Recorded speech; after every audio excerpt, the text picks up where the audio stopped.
যারা সব সময় আস্তাগফিরুল্লাহ পড়ে তাদের রিজিকের কোনো টেনশন হয় না, রিজিক নিয়ে তাদের আর কোনো চিন্তা থাকে না।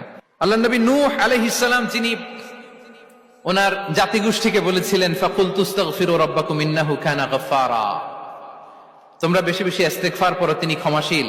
ইস্তেগফার করলে কি হবে? ইউরসিলিস সামাআ আলাইকুম মিদরারা, রহমতের বৃষ্টি বর্ষণ হবে, তোমাদের জমিগুলো উর্বর হবে।